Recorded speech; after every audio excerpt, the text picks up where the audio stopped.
perjalanan menuju kantor Badan Pemeriksa Keuangan untuk memberikan kepastian apakah alur kas pemerintah Provinsi Jawa Barat sudah benar atau tidak. Karena apa? Karena BPK dan BPK adalah institusi yang berhak. Gubernur Jawa Barat Kang Deddy Mulyadi hari ini dijadwalkan mengunjungi kantor Badan Pemeriksa Keuangan, BPK, untuk melakukan konfirmasi terkait alur kas daerah di pemerintah Provinsi Jawa Barat.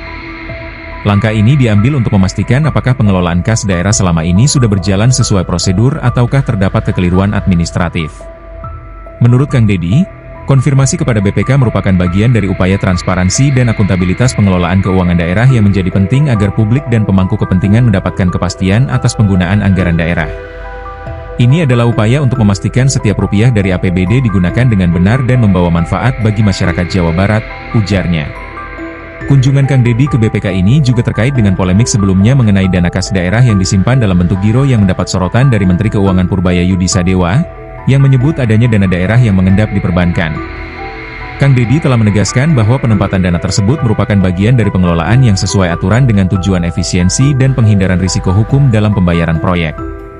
Dalam kunjungannya, Kang Deddy akan membawa seluruh dokumen administrasi dan laporan keuangan untuk di-cross-check langsung oleh auditor BPK. Ia menegaskan bahwa apabila ditemukan ketidaksesuaian data atau ada pihak yang menyembunyikan fakta, ia tidak akan segan-segan mengambil tindakan tegas termasuk sanksi administratif kepada aparat yang bertanggung jawab. Langkah Kang Deddy ini mendapat apresiasi dari berbagai kalangan karena menunjukkan komitmen pemerintah daerah dalam mempertahankan prinsip transparansi dan tata kelola keuangan yang baik. Masyarakat diharapkan dapat menerima penjelasan yang jelas dan menghindari kesalahpahaman terkait kondisi kas daerah di Jawa Barat. Perjalanan menuju kantor Badan Pemeriksa Keuangan untuk memberikan kepastian apakah alur kas pemerintah Provinsi Jawa Barat sudah benar atau tidak. Karena apa? Karena BPK dan BPKLP lah institusi yang berhak melakukan penilaian terhadap kinerja keuangan pemerintah Provinsi Jawa Barat dan pemerintah lainnya di seluruh Indonesia. Secara politik, kita bertanggung jawab terhadap DPR, politik administratif. Secara faktual, de facto, dan sosial, politik, kita juga bertanggung jawab terhadap masyarakat. Secara administratif, BPK menentukan benar dan salahnya pengelolaan keuangan.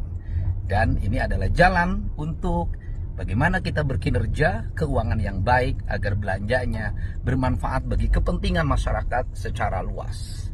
Dan ini rangkaian-rangkaian kegiatan di pemerintah Provinsi Jawa Barat. Pembangunan jalan-jalan, pelebaran, pembuatan drainase, pemasangan PJU dan CCTV. Dan rangkaian kegiatan ini belum bisa dilakukan pembayaran 100%. Karena apa? Karena pekerjaannya belum selesai. Ini paling diberikan DP sebesar 30%. Kenapa tidak dibayarkan langsung 100%? Karena kalau dibayarkan langsung 100%, maka ini kalau pekerjaannya tidak selesai dan tidak berkualitas, maka pihak pembayar, baik kepala PU-nya, penyelenggara kegiatannya, BPK-nya, maupun pemegang kas pemerintah provinsi yang melakukan pembayarannya bisa dikenakan sanksi pidana, yaitu pidana korupsi memperkaya orang lain di dalamnya. Untuk itu, alur keuangan harus berjalan seimbang. Yang pertama adalah belanjanya harus tepat untuk kepentingan masyarakat. Pengeluarannya tetap harus hati-hati karena pemegang kas itu memiliki konsekuensi politik manakala pengeluarannya tidak tepat, kemudian diselewengkan, dan atau yang dikeluarkan tidak sesuai dengan barang atau jasa yang diterima oleh pemerintah Provinsi Jawa Barat. Download Tribun X sekarang, menghadirkan lokal menjadi Indonesia.